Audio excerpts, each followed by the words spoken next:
Alors, bonjour à tous et merci d'être là pour ce nouvel événement en ligne.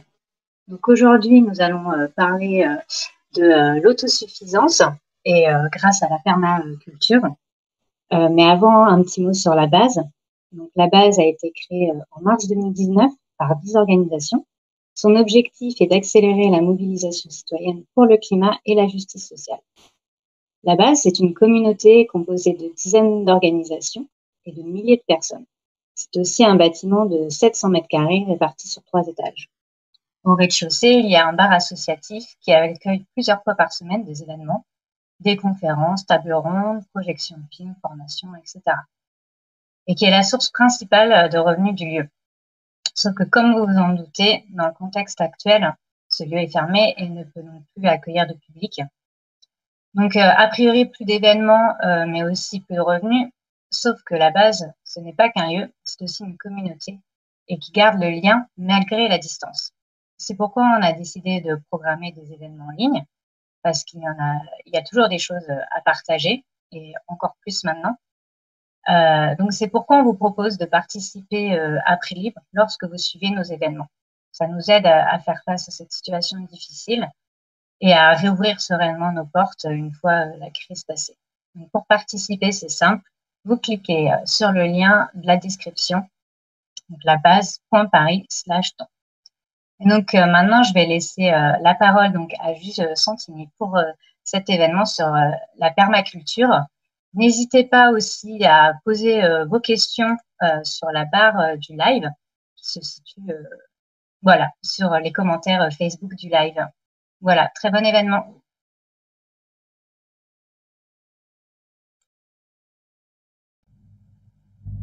Bonjour tout le monde. Je ne sais pas si vous m'entendez, ça marche, ouais. Salut, je m'appelle Juste Santini, je suis permaculteur et aujourd'hui je vais parler de la ferme du Petit Savignac, qui est une ferme qui se trouve en Dordogne et qu'on a co-designé avec ma femme, qu'on est installé ici depuis à peu près 4 ans et on applique la théorie de la permaculture à notre ferme. Je vais vous parler un petit peu théorie de la permaculture, c'est-à-dire ses éthiques et ses principes. Et puis, je vais m'appuyer à chaque fois pour essayer de vous donner des exemples. Et je m'appuierai sur l'exemple de notre ferme. Je vais vous montrer un petit peu où on se trouve et puis qu'est-ce qu'on fait, quoi. Voilà. Donc, en gros, nous, on est là, c'est-à-dire si vous ne savez pas à peu près où c'est la Dordogne, on est quelque part entre Limoges et Périgueux, dans le Périgord vert. Et on travaille sur une surface qui est à peu près 1,8 hectares. Vous voyez dessiné en fait en rouge autour la parcelle sur laquelle on travaille, qui est une ancienne noiret, c'est-à-dire des noyers en fait, qui est un paysage assez typique du Périgord. Si vous vous rendez pas bien compte que ça fait 1,8 hectare, je vous ai dessiné un petit exemple. C'est à peu près un petit morceau des buttes Chaumont à Paris. Voilà, ça vous donne à peu près une idée de la taille sur laquelle on travaille. C'est quoi la permaculture? La permaculture, en fait, c'est des éthiques et des principes. La permaculture, c'est un mouvement en fait qui a été théorisé globalement dans les années 70, formalisé dans les années 70, par deux personnes principalement, par Bill Mollison et David Holmgren, et une personne dont on parle beaucoup moins, qui est Emilia Haslip, sûrement aussi parce que c'est une femme. Mais Emilia Haslip a aussi en fait théorisé la permaculture un petit peu plus tard, dans les années 80. Ces trois personnes ont en commun qu'elles ont théorisé la permaculture en partant du travail d'un japonais qui s'appelle Fukuoka, qui avait travaillé en fait dans les années 50 sur un verger et qui a écrit un livre qui est assez passionnant si vous avez envie de le lire, qui s'appelle La révolution d'un seul brin de paille. Donc les éthiques de la permaculture, elles sont au nombre de trois. Okay, c'est le soin de la terre, le soin des humains et ce qu'on dit le plus fréquemment, c'est le partage équitable. On oublie souvent de parler en fait de la troisième éthique de la permaculture, qui est fixer des limites à la consommation et à la démographie. Le soin de la terre, le soin des humains et le partage équitable et les limites en fait à la consommation et à la démographie, c'est trois éthiques qu'on doit tout le temps avoir, qu'on dit qu'on doit toujours avoir lorsqu'on design un principe, un design en permaculture, un terrain. Je voudrais juste dire ici que la permaculture n'a pas que à voir avec l'agriculture. Elle n'a pas en fait grand-chose en réalité à voir avec l'agriculture. Elle a aussi à voir avec tout écosystème, c'est-à-dire en fait, on pourrait dire que tout système qui mêle des êtres vivants, qu'ils soient des humains, des animaux ou des plantes, en fait, est un écosystème. Et à ce titre, on pourrait appliquer en fait les principes et les éthiques de la permaculture. On peut appliquer la permaculture à une entreprise, à une association, à une famille, à tout écosystème vivant. Les principes de la permaculture, ils sont au nombre de 12, et donc je vais vous les dire, et puis à chaque fois, je vais essayer de prendre des exemples pour la ferme, pour que vous compreniez un peu de quoi il s'agit. Le premier principe, c'est en fait observer et interagir. Observer et interagir en permaculture. D'abord, il faut savoir que permaculture, en fait, quand Mollison et Holmgren ont inventé en fait ce terme permaculture, c'était la contraction de deux termes. C'était en fait permanent culture. On a traduit en français par agriculture permanente. C'est un peu restrictif en réalité. Quand Holmgren et Mollison parlaient de culture permanente, ils parlaient en fait de quelque chose qui avait une visée à long terme, que ce soit évidemment l'agriculture, mais surtout en fait notre mode de pensée et la façon dont on allait envisager les choses. Quand on dit que le premier principe, c'est observer et interagir, on dit qu'en permaculture, logiquement, on ne devrait rien faire en arrivant pendant un an pour faire une sorte de très longue interview de notre sujet. En l'occurrence, nous, le sujet de la ferme du Petit Savignac, c'est le terrain de la ferme du Petit Savignac. Eh bien, on pourrait dire que pendant un an, on a observé et regardé en fait comment ce lieu vivait. Parce que nous, notre sujet est principalement un sujet agricole, cette interview portait évidemment sur des sujets qui étaient majoritairement topographiques, météorologiques, c'est-à-dire la pluviométrie, l'ensoleillement, enfin tout ça. Et du coup, en regardant en fait ce lieu pendant un an, on a essayé de comprendre ce qu'il avait à nous dire et comment il vivait. Et donc, on a pu observer les poches d'eau, les ensoleillements, les endroits un petit peu plus secs. Et fort de toutes ces observations, on a commencé à réfléchir à des solutions et à ce qu'on avait envie de mettre en place. Mais à ce qu'on avait envie de mettre en place au regard de ce que ce lieu pouvait nous permettre. Je vais repartir sur la presse du coup. Le deuxième principe en fait de la permaculture, c'est collecter et stocker l'énergie. Une fois qu'on avait observé le Petit Savignac, on s'est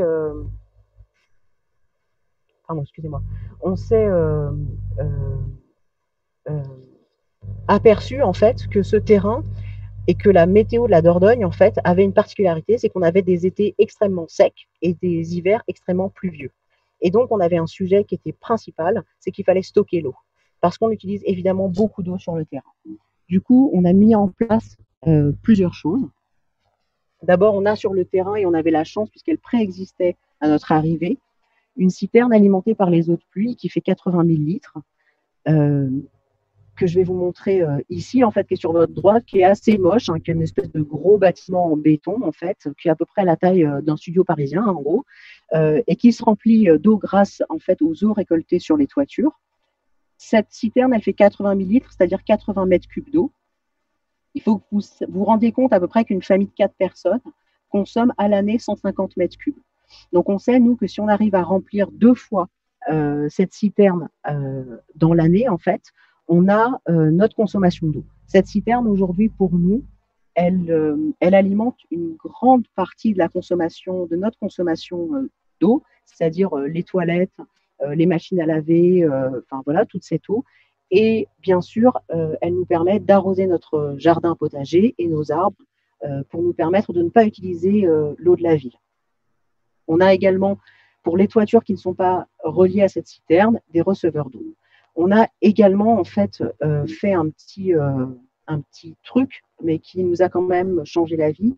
On a fait creuser, et ça a été un de nos grands changements du paysage de la ferme du Petit Savignac, c'est qu'on a fait creuser en fait une mare qui nous permet deux choses. Qui nous permet d'abord évidemment d'avoir un stock d'eau en cas de grande sécheresse, mais qui nous permet aussi, et c'est ça qui est intéressant en permaculture, on dit souvent qu'il faut qu'il y ait un élément remplisse plusieurs fonctions. Cette mare, elle va à la fois nous apporter de l'eau, mais elle va aussi nous apporter une biodiversité qui était inexistante sur le terrain. Maintenant, sur le terrain, par exemple, on a vachement de grenouilles. Pour ça, ces grenouilles-là qui vont manger des limaces et des escargots, c'est une façon de traiter les nuisibles dans notre jardin. David Holmgren, il dit par exemple qu'il n'y a pas trop de limaces, il n'y a pas assez de canards. On dit qu'il y a toujours en permaculture que le problème est la solution. Et donc on a, grâce à cette mare, augmenté en fait le nombre de prédateurs pour permettre une autorégulation sur le terrain entre les nuisibles et les prédateurs. Le troisième principe de la permaculture, c'est de faire une production. Ce qu'on a fait, nous, très vite, en fait, c'est qu'on a essayé d'avoir une production, évidemment pour manger, mais aussi parce que, en fait, lorsque nous sommes arrivés ici, beaucoup de bâtiments, en fait, ce n'était pas vivable. Donc, on a dû faire énormément de travaux. Et de faire une production, en fait, à la fin de chaque journée, ça nous permettait quand même de récolter un petit peu de légumes et d'entamer, en fait, le chemin vers cette autosuffisance qu'on était en train de rechercher. Aujourd'hui, sur le terrain, on a évidemment tous les légumes de saison et on a aussi planté énormément d'arbres fruitiers qui sont évidemment des pommiers, des poiriers, des châtaigniers, enfin voilà, des petits fruits, aussi des petits fruits rouges. Et cette production, elle nous permet plusieurs choses. Elle nous permet évidemment de manger pour nous, mais elle nous permet surtout, et c'est ça qui est fondamental dans la recherche d'autosuffisance, c'est qu'elle nous permet de troquer. Je ne pense pas qu'aujourd'hui, atteindre l'autosuffisance à 2 sur 1,8 hectare soit possible, à moins de travailler 24 heures sur 24, et encore, je ne suis pas sûre que ce soit tout possible. Et puis, on ne peut pas tout produire, en fait, c'est impossible. Par contre, ce qu'on peut faire, c'est s'associer avec des fermes voisines, ce qu'on fait aujourd'hui, et échanger nos produits. Nous, on a une grosse production de fruits et on a aussi une grosse production de cannabis médicinal qui est en fait une production qui intéresse plein de fermes à côté parce qu'eux, ils ne le produisent pas. Donc le chanvre, c'est un super isolant, ça fait des macérabilieux qui sont très intéressants et donc ça, nous, on va l'échanger. Et par ce troc, on augmente en fait notre capacité d'autosuffisance. C'est aussi une façon très intéressante de sortir de l'économie de marché. Tout ce qu'on troque, on n'a pas à sortir d'argent et on est absolument hors système. Lucie l'avait dit en introduction, mais si vous avez des questions pendant la présentation, ce n'est pas du tout un problème. Est-ce que vous avez des questions à ce moment-là? Est-ce qu'il y a des questions? Ok.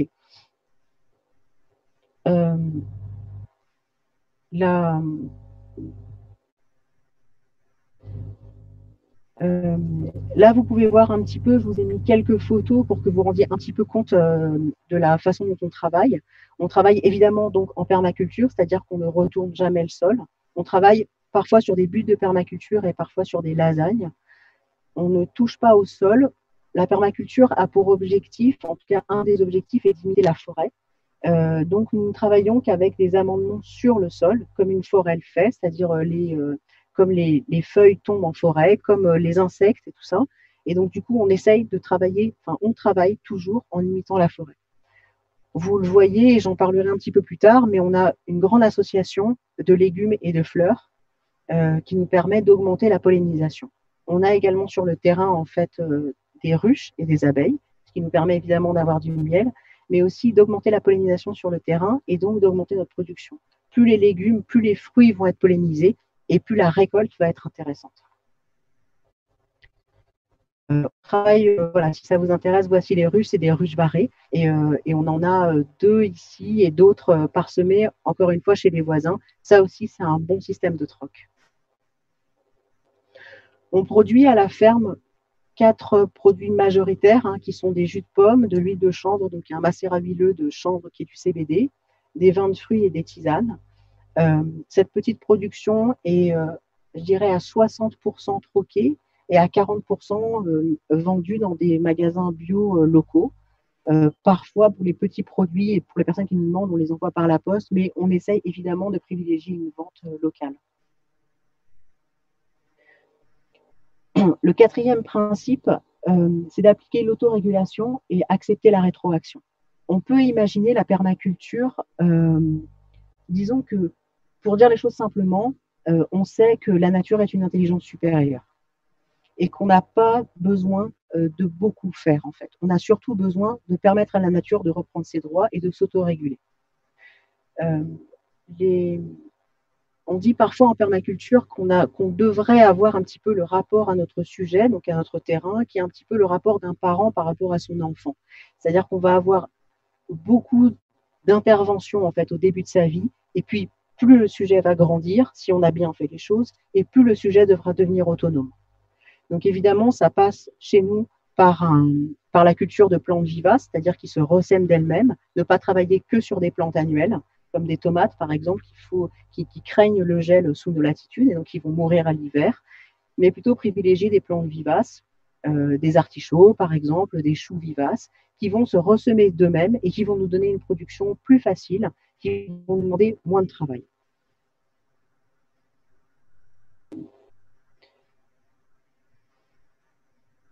Hop, pardon. Ici, vous voyez, par exemple, j'ai fait des petits zooms en fait sur le terrain. Ce n'est pas moi qui m'occupe du potager, mais je regarde ce qui est fait ici. Et il y a beaucoup d'associations en fait entre des plantes. Donc vous avez sûrement entendu parler, si vous vous intéressez un peu au potager, à la fameuse théorie des plantes qui s'aiment, hein, des plantes voisines. Donc c'est un principe qu'on utilise beaucoup, puisque ça va permettre absolument, évidemment, d'éviter l'utilisation de pesticides, mais de toute façon c'est hors de question en permaculture, mais ça va nous permettre en fait de réguler les nuisibles. L'ail, par exemple, va éloigner certains champignons, par exemple, qui peuvent apparaître sur les tomates. Voilà, on va beaucoup utiliser ces associations pour permettre à la nature de travailler pour nous. Là, il y a un exemple, on parle d'autorégulation en permaculture et on parle aussi de rétroaction. On a fait des erreurs en arrivant, comme tout le monde, et on a fait une erreur, par exemple, importante, qui a été qu'on s'est pris pour des maraîchers. Et on a cru qu'on était des maraîchers, quoi. Donc, on savait faire comme des maraîchers. On ne savait pas du tout faire comme des maraîchers. Et on a, par exemple, en arrivant, installé une très grande serre, qui sont des tunnels de maraîchers, en fait. Mais ces tunnels de maraîchers, ils demandent énormément d'arrosage et ils demandent une gestion, en fait, très particulière des légumes parce qu'il fait très chaud, en fait, à l'intérieur. Donc, il faut vraiment une bonne ventilation, sinon tout crame. On s'est absolument planté. Et de cette rétroaction, eh bien, on a trouvé, en fait, d'autres solutions. Donc, on a démonté cette serre. Et on est allé chercher, je vous le montrerai après, des plus petites structures qui sont mieux adaptées en fait à notre façon de travailler, mais surtout qui sont mieux adaptées en fait à nos capacités. Ça, c'est des choses qu'on apprend en faisant aussi, évidemment, mais bon, on apprend toujours plutôt bien de ces erreurs. Le cinquième principe, c'est d'utiliser et valoriser les ressources et services renouvelables. La plus grande évidemment, une ressource renouvelable qu'on produit tous les jours, tous, c'est des déchets organiques. Avant, je vivais à Paris et j'allais aux toilettes et je tirais à la chasse. Et je ne me suis jamais demandé ce qui se passait avec mes déchets organiques, par exemple. En arrivant ici, on a évidemment pensé que peut-être il fallait penser aussi à ça. Et donc, par exemple, on a évidemment, comme tous les permaculteurs à peu près, mis des toilettes sèches sur le terrain. Et donc, on a utilisé ces déchets organiques qui sont une ressource renouvelable, mais une ressource d'une extrême grande richesse. Les toilettes sèches, en fait, sont compostées et puis ensuite, ils sont utilisés, en fait, sur tous les arbres fruitiers. Et ça nous permet d'avoir d'abord des arbres qui poussent vachement plus vite, d'économiser une eau formidable et donc d'être plus facilement autosuffisant en eau et évidemment d'un petit peu moins polluer la terre avec nos déchets organiques qui sont le plus souvent en fait assez maltraités en ville. Ce qui nous amène à évidemment ne pas produire de déchets. Les déchets organiques, c'est un truc qui m'a le traitement de l'eau, ça m'a posé des questions quand je suis arrivée ici, parce qu'on a compris, et c'était pas si clair que ça pour moi avant, à quel point l'eau est un bien précieux et à quel point il fallait absolument économiser l'eau. Donc, d'une part, on a des toilettes sèches qui économisent l'eau, et d'autre part, en fait, pour ce qui est des traitements des eaux usées, qui sont à peu près inévitables, c'est-à-dire faire la vaisselle, laver du linge, se brosser les dents, toutes ces eaux-là, en fait, chez nous, sont traitées par un système de phytoépuration. C'est des rondeaux avec un filtre, c'est super simple, c'est relié à la maison, et toutes les eaux qu'on utilise sont rendues propres à la nature. Elles repartent, en fait, dans la nappe phréatique. Donc, ces eaux, elles sont rendues à la nature, nous, on les utilise, mais du coup, il n'y a pas de perte d'eau, en fait, dans notre circuit. C'est un circuit, en fait, fermé. On pourrait d'ailleurs, et on y pense dans quelques années, on pourrait faire un circuit fermé, c'est-à-dire que les eaux sont tellement propres, en fait, à la sortie de la phytoépuration, qu'on pourrait les faire revenir à la maison et les retraiter. Avec un filtre à charbon, par exemple, ce qu'on fait déjà sur la citerne, hein, c'est des filtres qu'on utilise à charbon, qu'on fait quand on brûle des végétaux, par exemple, on récupère le charbon, et on l'utilise en fait pour filtrer l'eau. Donc on pourrait à terme, et je pense le faire, vraiment avoir une consommation d'eau circulaire.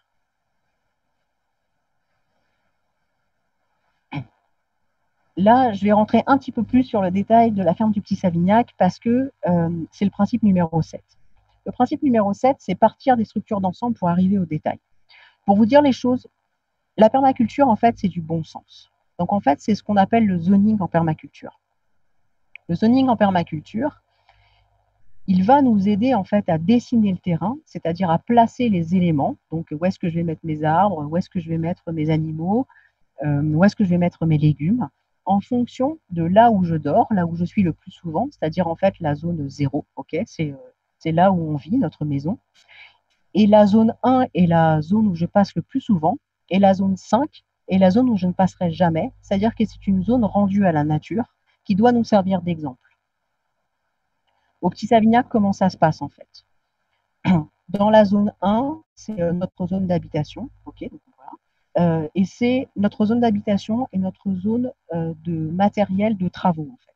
Parce que c'est ce qu'on fait le plus souvent en fait, c'est de travailler c'est de travailler parce qu'on est en constante rénovation des bâtiments ici et on n'a pas fini parce qu'on a un bâtiment à faire encore depuis zéro. Donc notre zone 1, c'est ça.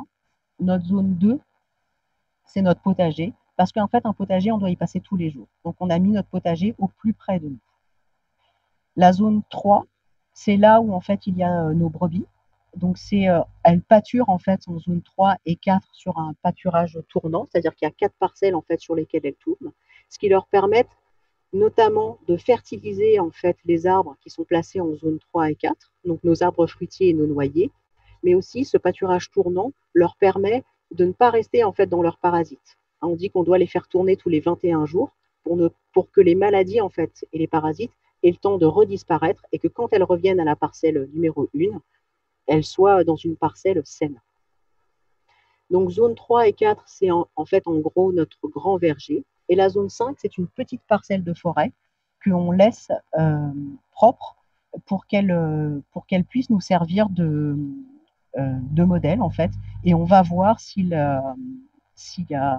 a des choses en fait qui ont changé. Par exemple, des grands changements sur le climat. S'il y a des très grandes sécheresses ici, on pourra le voir dans la forêt. Si la forêt souffre aussi, c'est qu'on est vraiment dans des très grandes sécheresses et donc on va pouvoir regarder en fait, aller visiter notre sujet et voir où est-ce qu'on est. On pourra aussi observer par exemple, et on l'observe aujourd'hui, que des animaux reviennent. Hein, il y a des chevreuils en fait qui viennent jusqu'à nous voir dans la mare par exemple.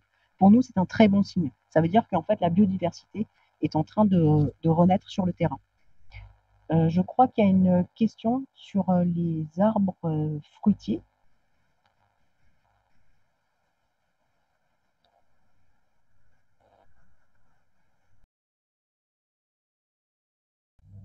Pardon, je ne t'ai pas entendu, Lucie.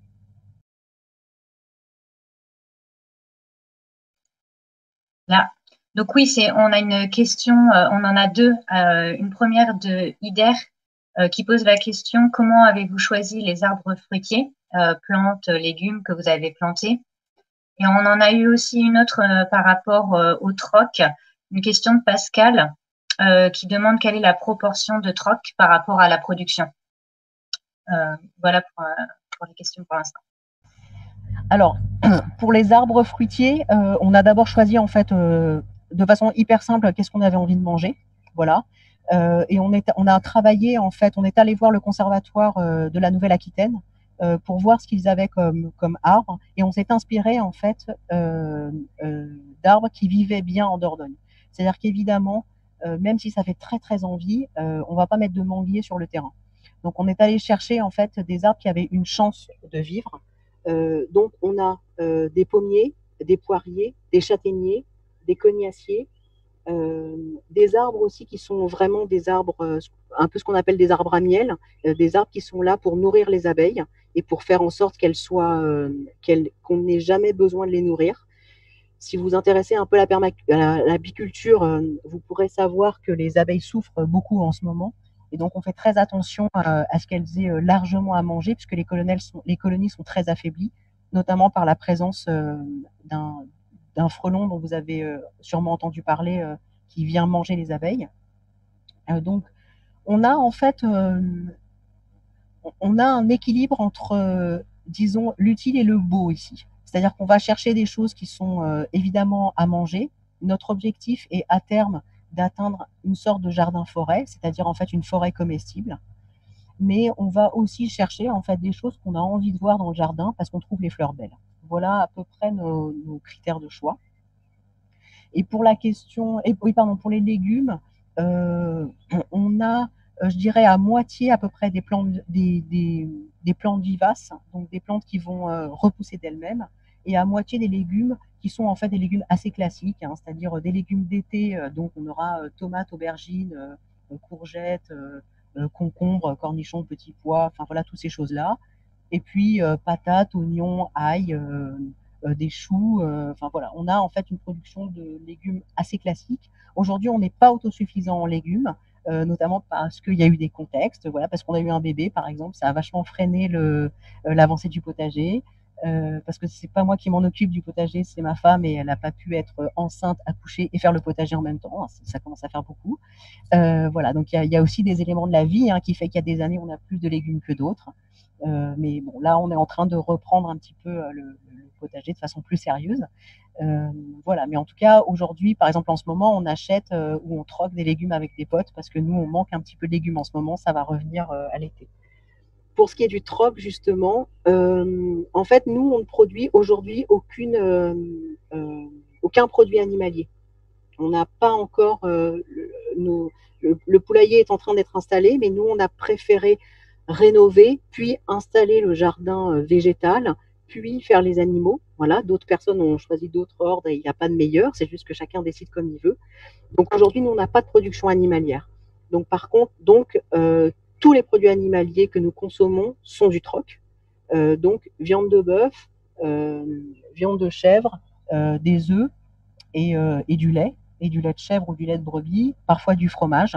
Voilà, tout ça vient du troc. Et parfois donc dans des légumes quand on est un peu en rade. Voilà. Et on troque aussi, mais ça, bon, c'est très classique, tout le monde le fait, mais on troque évidemment aussi beaucoup de graines. Voilà, il y a des trocs de graines qui sont organisés, parfois dans notre communauté, parfois à l'extérieur de notre communauté, mais en tout cas, on a beaucoup de, voilà, beaucoup de graines que nous avons est issue de troc.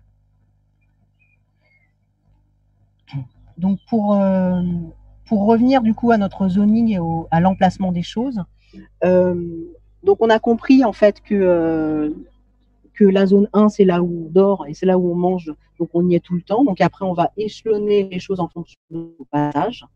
Et puis après en fait on va pouvoir voilà, donc vous allez comprendre en fait donc notre zone 1 qui est notre zone habitation stockage. Il y a notre maison, donc le stockage de nos outils de jardin. On n'a pas de motorisation ici, on a juste une grosse tondeuse autoportée et une petite remorque qui nous permet de transporter des matériaux sur le terrain. Notre citerne d'eau, le gîte qui est en fait des amis qui se sont installés ici. Donc maintenant, on est 4 adultes à vivre sur le terrain. Et un hangar qui est aussi un hangar de stockage. Donc cet espace, c'est vraiment l'espace où nous, on passe tous les jours. Donc c'est là où il y a, voilà, c'est notre zone 1, quoi. Et puis voilà, si on dézoome un peu, on va trouver du coup notre zone 2 avec donc l'espace habitation en haut et puis le potager et la mare, qui est l'espace aussi où on va passer au moins une fois par jour. Tiff, ma femme, vous dirait qu'on est obligé de passer au potager au moins une fois par jour pour voir comment ça se passe. Pour voir, par exemple, il y a très peu de lignes d'eau ici d'arrosage en fait automatique, parce qu'en fait elle se rend compte que plus elle va laisser un arrosage qui se fait tout seul, moins elle va passer au potager et moins elle va pouvoir voir les problèmes qui arrivent en fait au fur et à mesure. Donc on a un système d'arrosage qui est manuel en fait. On va chercher des arrosoirs ou on va chercher un tuyau, mais pour nous obliger en fait à aller voir ce qui se passe dans le potager. En permaculture, le principe numéro 8, c'est qu'on dit qu'il faut intégrer plutôt que de séparer. En fait, dans la vie, nous, on considère qu'on est à peu près tous une poule. C'est-à-dire qu'en fait, comme une poule, on a des produits et des comportements, on a des besoins, des caractéristiques intrinsèques, et donc il va falloir faire en fonction de tout ça. Donc, il va falloir faire en fonction de tout ça, à la fois comment on vit ici en communauté dans notre lieu, mais aussi, en fait, c'est à chaque fois que vous installez quelque chose sur le terrain, il va falloir vous demander de quoi a besoin cette personne, ce végétal, cet arbre, de quoi il a besoin et qu'est-ce qu'il va nous donner. Et donc, c'est la tarte à la crème de la permaculture, hein, c'est la poule, mais c'est un très bon exemple en fait, parce qu'une poule, ça va avoir besoin d'un abri, d'eau, de nourriture, de sable pour frotter ses plumes, mais ça va aussi donner des choses en fait. Ça va donner des fientes, ça va donner des plumes, ça va donner de la viande si vous avez envie de manger de la viande. Et donc, chaque élément comme ça va nous, en analysant, en fait, en faisant un tableau en fait, de ses besoins, de ses comportements, de ses produits et de ses comportements, ça va nous aider à savoir quelle est sa meilleure place, en fait. Quelle est sa meilleure place dans le système et où est-ce que cette personne va être la plus heureuse. Voilà. Et c'est ce qu'on cherche, en fait, en permaculture. On cherche à ce que chaque élément soit bien placé pour qu'en fait, et ça nous rappelle les principes qu'on a vus avant, en fait, pour qu'il y ait une autorégulation. Si les choses sont mal placées, l'autorégulation ne va pas se mettre en place et on va devoir tout le temps revenir pour combler un manque. Alors que si les choses sont bien placées, l'écosystème prend vie et du coup, vous n'avez plus vraiment à vous occuper. Le système devient autonome. On dit en principe numéro 9 qu'il faut utiliser des solutions à petite échelle et avec patience. Quand je vous parle de notre énorme erreur de s'être pris pour des maraîchers et d'avoir installé cette très grande serre, on a très vite compris que du coup, on s'était planté.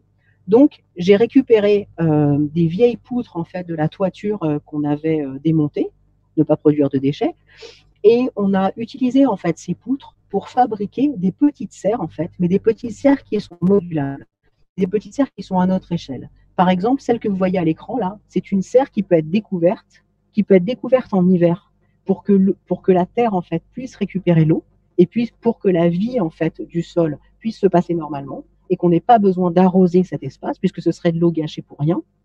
Et puis l'été, on va la couvrir, par exemple pour mettre des tomates parce que les tomates sont plus craintives avec la pluie et donc on va pouvoir la couvrir et avoir des tomates. Ces petites serres en fait, ça a été, c'est con, hein, mais ça a été une révolution pour nous en fait. Ça a été d'abord une production bien meilleure et ça nous a appris en fait à faire des petites serres qu'on allait moduler et mieux travailler avec. Ça nous a appris qu'il fallait toujours travailler à petite échelle. On aurait mieux observé, on se serait mieux observé en principe numéro 1 de la permaculture, on aurait su en fait qu'on n'était pas des maraîchers et que c'était une connerie d'installer cette grande serre. Parce qu'on s'est mal observé, qu'on a mal interagi avec nous-mêmes, on s'est lancé dans ce mauvais projet en fait. Tous les principes de la permaculture sont tout le temps évidemment liés, quoi. Mais on utilise tout le temps des solutions à petite échelle, on voit comment ça fonctionne, et puis ensuite on passe au reste. C'est pour ça, quand on a planté nos arbres fruitiers, on n'a pas planté 4 pommiers, en fait. On a planté un pommier, on a planté un cognacier, et on voit comment ils vivent. On voit si c'était la bonne place pour eux sur le terrain. Si c'est par exemple une poche sèche ou si c'est une poche humide, on voit comment ils vivent. Et ensuite, si on peut passer si on peut passer en fait à l'échelle supérieure, quoi. Il y a une question de Mathieu, je crois, qui voudrait savoir combien demande l'entretien de notre parcelle. C'est une question qui est un peu difficile à dire. D'abord, je voudrais dire, pour que ce soit clair pour tout le monde, que nous, on n'est pas en mono-activité à la ferme du Petit Savignac. C'est-à-dire qu'on a tous, en fait, une activité annexe, puisque sinon, on ne pourrait pas vivre, je veux dire financièrement, de notre activité sur la ferme. Aujourd'hui, nous ne sommes pas capables. Donc, je dirais que sur une journée, l'entretien de la parcelle nous demande, je dirais à peu près, on est deux, je dirais qu'on y passe à peu près entre 5 et 6 heures par jour. Je dirais que, et je prends là-dedans le temps qu'il va nous faire à la fois pour entretenir les légumes, mais aussi pour aménager, pour faire une rénovation qui avait besoin de temps. C'est-à-dire qu'en fait, le Petit Savignac, c'est un tout. En fait, la ferme, c'est un tout. Et donc, c'est difficile pour moi de vous dire si on va passer tant de temps au potager ou tant de temps sur la rénovation. En tout cas, je dirais de 7 heures du matin à peu près 16 heures, on est globalement ici et on travaille. Voilà. Mais, et je dirais aussi qu'être deux sur un terrain d'1,8 hectare, c'est une folie. qu'en fait, on devrait plutôt, pour avoir des journées un peu plus calmes et pour pouvoir tout faire sans être tout le temps à la bourre, on devrait plutôt être 4-6 personnes. Euh, ce serait plus raisonnable. Voilà, à peu près. Il y a aussi une question de Pascal, donc sa deuxième question. Combien avez-vous de brebis et est-ce que vous produisez du lait? Alors, on a 3 brebis. Et non, on ne produit pas de lait puisque ce sont des jeunes brebis qui n'ont pas encore eu de petits agneaux. Produire du lait pose la question à laquelle nous ne sommes pas encore tout à fait préparés. C'est-à-dire d'abord d'avoir un bélier qui vient pour avoir des petits. Qu'est-ce qu'on fait des petits, hein, parce que logiquement, pour avoir du lait, en fait, on tue les bébés mâles, hein, c'est comme ça que ça se fait, en fait. Donc nous, aujourd'hui, on ne produit pas de lait. Je ne suis pas sûre qu'on va se lancer dans ce projet, surtout que c'est quelque chose qu'on peut déjà troquer. Aujourd'hui, nos brebis, elles nous servent à fertiliser le terrain et à évidemment faire office de tondeuse et de copine, hein, parce que c'est très sympa une brebis. Euh, voilà, mais je ne suis pas sûre qu'on soit capable, ou en tout cas, voilà, qu'on soit préparé à l'étape supérieure. On verra dans 2 ans. De toute façon, ce sont des jeunes brebis, elles ne donneront pas de petits, enfin, au moins avant 2 ans. Donc, on verra ça dans un deuxième temps. Mais je pourrais vous tenir au courant si vous voulez. Du coup, donc les solutions à petite échelle, euh, se servir de la diversité à valoriser. Euh, En fait, je disais, pour commencer, que la permaculture n'avait pas grand-chose à voir avec l'agriculture. Je trouve que le principe de servir de la diversité, il est hyper juste en ce sens-là, en fait. Évidemment qu'il y a une diversité dans notre potager, évidemment qu'on mélange des fleurs et des légumes, évidemment qu'on a plein d'arbres différents, et tout ça, ça c'est sûr. Mais je crois qu'en fait, c'est assez important d'avoir une diversité même si ce n'est dans notre production pour pas mettre tous ses œufs dans le même panier, mais aussi en fait dans la façon dont nous on travaille, dans la façon dont on interagit avec les autres. On va vachement s'inspirer de gens qui sont hyper différents de nous et qui n'ont pas du tout eu les mêmes idées que nous. Il y a des gens qui sont très intéressants à regarder, dont le travail est passionnant. Si vous avez envie, par exemple, il y a un mec qui s'appelle Pascal Depienne, qui est un grand permaculteur, qui est un lieu qui est vraiment formidable et très intéressant. Yves Joignant, par exemple, qui a un lieu qui s'appelle l'Escargotier, chez qui d'ailleurs j'étais allée faire une formation. Il y a Steve Reed qui est à la Messicole en Ardèche. Tous ces gens-là ne travaillent pas du tout de la même façon que nous. Ils ont complètement inventé la permaculture d'une façon très différente que nous. Et pourtant, il y a on se force en fait à aller voir, à aller lire et à s'ouvrir en fait la tête parce que ça nous permet après en rentrant euh, d'être plus créatif en fait. Euh, il y avait il y a un type très intéressant qui s'appelle Frédéric Laloux qui travaille sur la permaculture et le management et qui disait que si la diversité en fait dans une entreprise n'était pas mise en relief, si les gens ne pouvaient pas vivre leur diversité, ils travaillaient moins en fait, ils s'engageaient moins dans l'entreprise. Euh, je crois que c'est un peu pareil ici en fait. On essaye de rester nous-mêmes, de valoriser une diversité et voilà, d'essayer de toujours à peu près ouais, rester à peu près l'esprit ouvert, quoi. La, on, le 11e principe, en fait, c'est utiliser les interfaces et valoriser les éléments de bordure. Quand on parle en fait de ça en permaculture, on parle plus souvent des éléments de bordure, c'est-à-dire qu'en fait, c'est là où il y a la plus grande fertilité, c'est à la bordure. Hein, c'est au bord d'une mare, c'est entre une forêt et une prairie que la fertilité est la plus grande, puisqu'il y a la rencontre en fait entre deux écotones, en fait entre deux écosystèmes. Quand nous on est arrivé ici, on est allé voir en fait les voisins. On est allé voir tous nos voisins parce qu'en fait la bordure qui est la plus importante pour nous, c'est la bordure humaine en fait du petit Savignac. La bordure humaine, c'est les gens qui vivent autour, c'est les fermes autour. C'est de valoriser les interfaces qui nous a permis en fait d'aller voir des gens, d'aller leur dire ah bah attends, tu travailles comme ça, bah attends c'est super cool, moi j'ai pas ça sur mon terrain, est-ce que toi ça t'intéresserait d'avoir ça? Ça nous a permis notamment d'échanger des choses, mais ça nous a permis aussi et surtout de créer en fait une petite communauté qui nous permet d'échanger des heures de travail. C'est impossible de faire une toiture à un, quoi. C'est juste se tuer à la tâche. Par contre, faire une toiture à quatre, ben, c'est vachement plus intéressant. Et donc, du coup, on a mis en place un système. quand on va chez l'un ou chez une, en fait, on fait sa toiture, on compte les journées de travail, et puis c'est des journées de travail qui vont nous être rendues après sur un projet pour nous. Euh, Ça nous a permis plein de trucs. Évidemment, ça nous a permis d'avancer les travaux beaucoup plus vite. Ça nous a permis d'apprendre à travailler et à acquérir en fait des savoir-faire que nous n'avions pas. Moi, quand je suis arrivée au Petit Savignac il y a 4 ans, je ne savais pas faire une toiture, je ne savais pas ce que c'était une charpente, je ne savais pas poser des tuiles. Ça, maintenant, c'est un savoir-faire que j'ai. L'autosuffisance, c'est évidemment manger, boire, électricité, mais c'est aussi des savoir-faire en fait. C'est aussi pouvoir se débrouiller tout seul et pouvoir avancer notre projet quand on n'a pas les moyens financiers d'appeler tous les matins des artisans pour travailler chez nous en fait.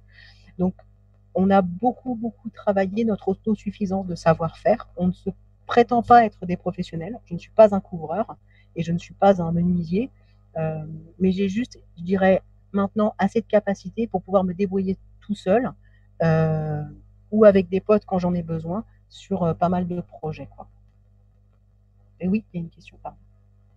Et oui, il y a une question qui est un peu en lien avec ce que tu dis, une question de Scarlett qui demande justement si avez-vous déjà fait de la permaculture avant cette ferme et que recommandez-vous pour bien commencer, notamment à petite échelle, comme par exemple un jardin urbain?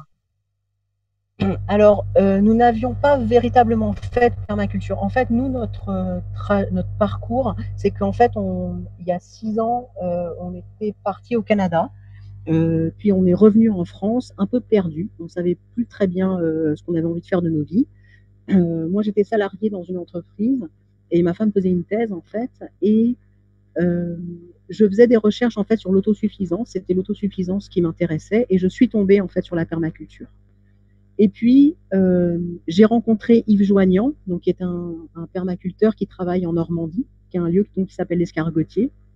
Et je l'ai rencontré à un événement qui était organisé par Alternativa. Euh, et il m'a dit, bah écoute, viens, on fait un week-end, c'est super, viens, ça va être cool, voilà. Et donc du coup, moi je suis arrivée, j'avais jamais pissé dans les toilettes sèches de toute ma vie, je savais même pas ce que ça voulait dire en fait, vivre à la campagne. Et j'ai eu, je pense, le plus grand choc de toute ma vie. C'est-à-dire que j'ai vu ce type, sa femme, tout ce qu'il faisait sur le terrain, j'ai trouvé ça génial. Et en fait, on s'est dit, ben, non mais en fait, c'est ça qu'on veut faire. Donc on n'avait jamais fait de permaculture. Du coup, on est parti en Normandie, où on avait acheté en fait une petite maison et on a commencé à bricoler. Et on n'a pas tellement commencé par le potager, on a commencé par la rénovation de la maison. C'est ça en fait sur lequel on s'est fait la main. En fait, on a commencé à bosser comme ça. Et puis on a vendu une petite maison de 45 mètres carrés en Normandie avec un jardin de 700 mètres carrés pour acheter en Dordogne pour le même prix 2 hectares de terrain et 5 bâtiments. Normandie, Dordogne, choc culturel. Et donc du coup, bah, là on est arrivé et on s'est dit, oh la vache, c'est grand.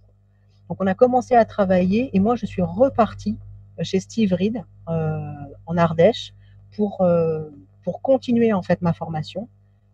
Et c'est comme ça, en fait. C'est-à-dire qu'on a eu un espèce de chemin parallèle en faisant, apprenant, faisant, apprenant, faisant, apprenant, en se plantant, en recommençant. Et c'est comme ça, en fait, qu'on a fait.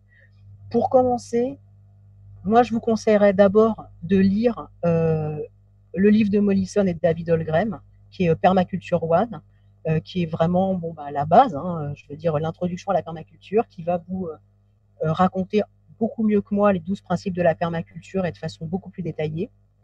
Voilà, je dirais ça. Euh, Moi, je vous déconseillerais d'aller voir des livres qui s'appellent La culture sur but, La permaculture sur votre balcon. Voilà. Je pense que c'est des bouquins qui n'ont pas tout compris en fait, ou qui sont pas tout à fait purs en fait en termes de permaculture. Donc voilà, moi je vous conseillerais ça. Et puis après, je vous conseillerais d'essayer en fait, de commencer à petite échelle, et puis de faire des toilettes sèches, d'essayer de faire une petite mare, voilà, et de voir en fait les changements sur votre terrain, quoi. Et en fait, je pense qu'il faut juste se lancer. Nous, il y a beaucoup de choses qui ont changé dans notre tête et dans notre radicalité en fait par rapport à l'économie de marché, par rapport au système, qui se sont mis en place en fait. C'est-à-dire que plus on faisait sur notre terrain, plus on voyait en fait les changements et le bien qu'on pouvait faire à la terre, et plus en fait ça a radicalisé même nos personnalités en fait. Je crois qu'il y a un espèce de truc qui est un peu symétrique. Voilà. Est-ce qu'il y a d'autres questions? Non. Euh, le... Donc voilà ce qu'on troque concrètement. Donc je parlais des bordures. Donc on obtient contre notre production donc du lait de chèvre, de la viande de bœuf, de la viande de chèvre, des plants de légumes et des légumes qui ne cultivons pas. Et donc je vous parlais du coup de la mise en système de ce système d'échange d'heures en fait avec nos potes. Le dernier principe, et c'est le plus difficile, mais c'est un des plus importants, c'est qu'il faut utiliser le changement et y réagir de manière créative. C'est une période tout à fait intéressante pour ce projet, le confinement et ce virus en fait. Euh, Nous, ça a eu un effet sur nous euh, d'accélération en fait. C'est-à-dire qu'en fait, ça nous a mis un petit coup de pied au cul. On était en train de commencer à se dire oh c'est cool, ça y est, on a des légumes, super, c'est super la vie. Et en fait, on s'est rendu compte à travers ce confinement et à travers toutes les restrictions que ces mesures sanitaires étaient en mettre en place, qu'en fait, on était sûrement en retard et qu'il fallait aller encore plus vite. Et donc, du coup, pendant ce premier mois de confinement, en fait, on a accéléré notre design sur les 2 prochaines années. Donc, on a fait venir, en fait, il y a encore un mois, les brebis, c'était pas prévu, enfin, c'était prévu plutôt l'année prochaine. Mais en fait, on s'est dit non, mais là, il faut avancer, en fait. Faut y aller, quoi. Quand il y a un. Holmgren le décrit très bien, hein, quand il y a un problème de sécheresse ou de grands changements climatiques en Australie, les kangourous, en fait, ils sont capables de ralentir la gestation de leurs petits pour pas qu'ils sortent trop tôt, en fait, et pour attendre la fin de la crise. C'est une manière assez créative de résister au changement. Donc, on n'est pas aussi malin que des kangourous, mais en tout cas, on essaye de faire. Là, franchement, on a vraiment réaccéléré notre système, quoi. Il faut être capable de pouvoir changer, il faut être capable d'être flexible. Et parce qu'on utilise plutôt des solutions à petite échelle, ça nous permet une plus grande flexibilité, en fait. On n'a pas un système très rigide. On a des petites structures, des petites bulles de culture, on peut rotationner assez vite nos cultures. Évidemment, il y a aussi un deuxième truc. Il y a deux choses en ce moment pour nous. Il y a une effroyable sécheresse. Il n'a pas plu ici depuis un mois. Ça n'arrive jamais en fait, hein, en avril, mars en Dordogne. C'est complètement surréaliste. Et en même temps, il y a eu le Covid, quoi. Donc ces deux choses-là euh, nous ont mis un bon pied au cul dans le bon sens, quoi. Donc on est en train de vraiment de réfléchir encore plus à comment on peut stocker mieux l'eau, comment on peut économiser encore plus d'eau, et comment on peut faire aujourd'hui pour être véritablement 100% autosuffisant. Mais je précise aussi qu'il y a un sujet sur lequel on n'a pas du tout encore travaillé, c'est le sujet de l'électricité. Ici, nous ne sommes pas du tout autosuffisants en électricité, on est complètement relié au réseau NG, RDF, je sais pas, machin, là. Voilà, donc ça, c'est un sujet sur lequel on n'a pas du tout travaillé. C'est un sujet qui demande un peu plus d'argent, en fait, que pour l'instant, on n'a pas vraiment. Donc, je réfléchis et j'étudie en ce moment la possibilité de construire des petites éoliennes, par exemple, des choses que je pourrais faire moi-même et qui pourraient nous permettre d'atteindre une. Je ne rêve pas, je ne pense pas qu'on sera autosuffisant, mais en tout cas, une petite partie de notre électricité pourra être couverte par ce système.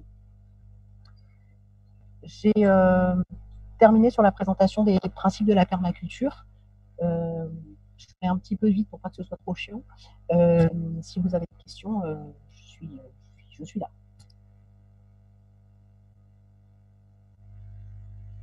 Alors là, ouais, on a une question de Maïja Lisa.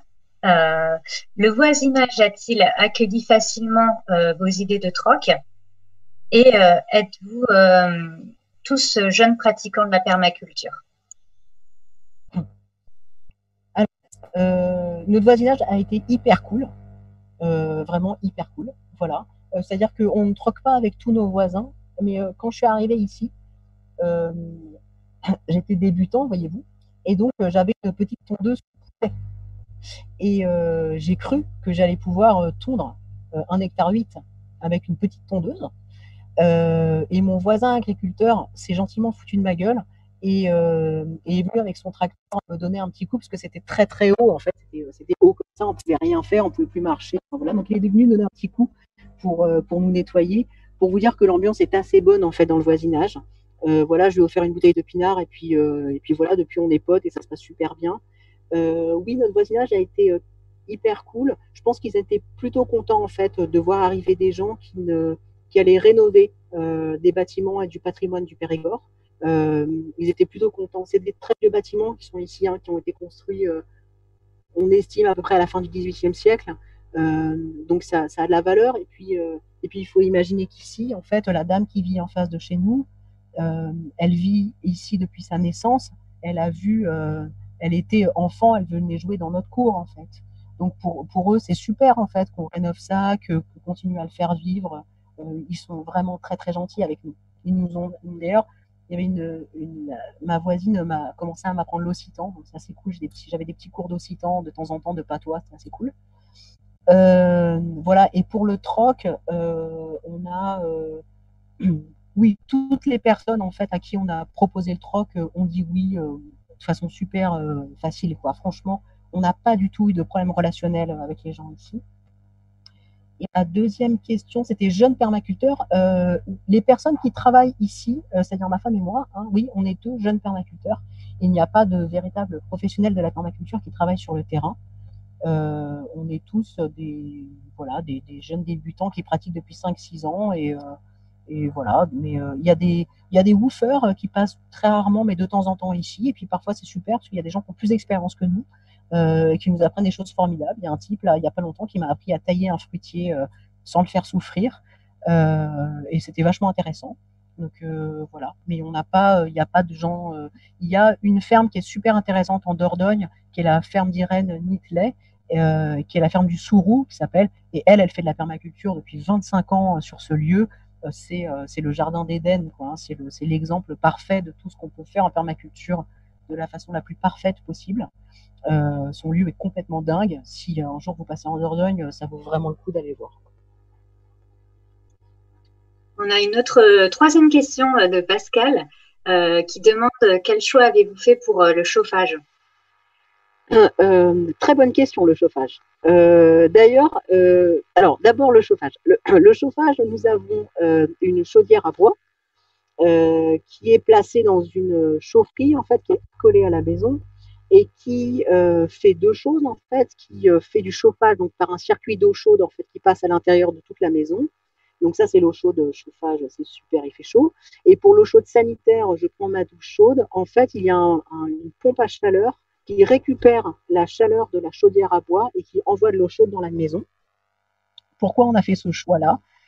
Parce que avoir une chaudière à bois qui chauffait l'intégralité de l'eau de la maison, et notamment l'eau sanitaire, nous aurait forcé à faire du feu en été, ce qui nous paraissait un peu con. Et donc l'avantage de cette pompe à chaleur, c'est qu'en fait, elle récupère la chaleur l'hiver du bois et la chaleur de la météo l'été. Donc du coup, elle a une consommation électrique pratiquement nulle et elle nous permet d'avoir de l'eau chaude toute l'année sans aucun problème. Et c'est un volume de 300 litres, donc c'est largement suffisant pour notre petite famille. Et c'est d'ailleurs une question en fait assez intéressante, c'est que en fait nous on s'est vachement posé la question du chauffage et on s'est très peu posé la question de la climatisation. Or la Dordogne il fait 40 degrés tout l'été. Et donc, si on avait été plus malin, on aurait fait installer un puits canadien, c'est-à-dire en fait un système d'air en fait qui est refroidi par l'inertie de la terre à 2 mètres en profondeur et qui re-rentre dans la maison ensuite. Donc là, c'est une des plus grosses rétroactions que je vais devoir faire dans la maison, puisque je vais certainement creuser un puits canadien à l'extérieur de la maison pour refaire rentrer en fait de l'air frais à l'intérieur. Ce que vous voyez en fait au-dessus de moi, c'est en fait une structure de bois que j'ai montée qui va être recouverte de végétation pour créer un pont frais en fait avant l'entrée de la maison. Parce que contrairement à ce qu'on croit, le réchauffement climatique, et ça nous n'y avons pas assez pensé, c'est un problème, et vous le connaissez j'imagine aussi là où vous vivez, de chaleur insupportable l'été. Alors, on a aussi une autre question, une deuxième question de Ider qui demande combien de temps avez-vous mis avant d'avoir les premières récoltes? C'est-à-dire que en fait, pendant qu'on faisait les travaux, il y avait une pote en fait qu'on avait rencontrée, enfin une fille super qu'on avait rencontrée en arrivant, qui fait des plants de tomates bio qui fait des semences pour Cocopelli. Et donc du coup, on lui avait acheté des plants de tomates et on a fait notre première récolte en fait 2 mois après être arrivé de tomates, ça nous a remonté le moral. pour la vraie question de quand est-ce qu'on a, je pourrais dire que un jardin qui donne vraiment, qui est heureux, qui donne vraiment, c'est à peu près 3 ans. Ça ne veut pas dire que vous n'allez rien manger avant 3 ans, mais ça veut dire que pour avoir un système vraiment fonctionnel et complet, c'est au moins 3 ans. Voilà. Et puis aussi, ça va dépendre de quel sol vous attaquez en fait. Nous, on a un sol extrêmement argileux, très très lourd, qui avait été plutôt mal traité avant notre arrivée. Donc on a mis du temps aussi à refaire venir les vers de terre, à refaire venir les insectes, pour avoir vraiment une terre très fertile, quoi. Donc on fait des amendements de fumier, on va chercher du fumier chez des potes qui est du fumier bio, ça nous permet d'accélérer un peu les choses. Mais je dirais que 3 ans, c'est à peu près une bonne moyenne pour être cool, quoi. Ok, et donc le temps passe vite, Oui, donc pardon. on va prendre la dernière question donc, de Scarlett, sa deuxième question, qui nous dit que vous avez planté donc des fleurs, des arbres fruitiers, des légumes. Et est-ce que les fleurs permettent d'améliorer la qualité des sols, par exemple, ou c'était vraiment une question esthétique? Alors il y a les deux. Il y a une question esthétique parce qu'on adore les fleurs et qu'on trouve ça hyper beau. Et il y a aussi une question absolument de sol. La consoude notamment a des racines qui vont. En fait, il y a certaines plantes comme la consoude par exemple qui sont ce qu'on appelle des fixateurs d'azote, qui vont faire remonter en fait l'azote dans le sol et qui aussi permettent la consoude par exemple. Elle est très utilisée en permaculture. C'est une plante qui fait des très très grandes feuilles très épaisses. C'est une biomasse incroyable. C'est-à-dire que de temps en temps, en fait, on va couper une grande partie de la consoude et puis on va juste la laisser sur le sol, sur la butte, en fait, et puis ça va se décomposer et ça va permettre un amendement végétal formidable. Donc il y a un équilibre entre les deux, mais il y a aussi des tulipes qui sont juste très très belles et qui nous font très plaisir quand on va aux toilettes. Voilà, il y a toujours, on fait toujours un équilibre entre le beau et l'utile. Parfois le beau est utile, mais pas toujours, et c'est pas grave, c'est cool, quoi.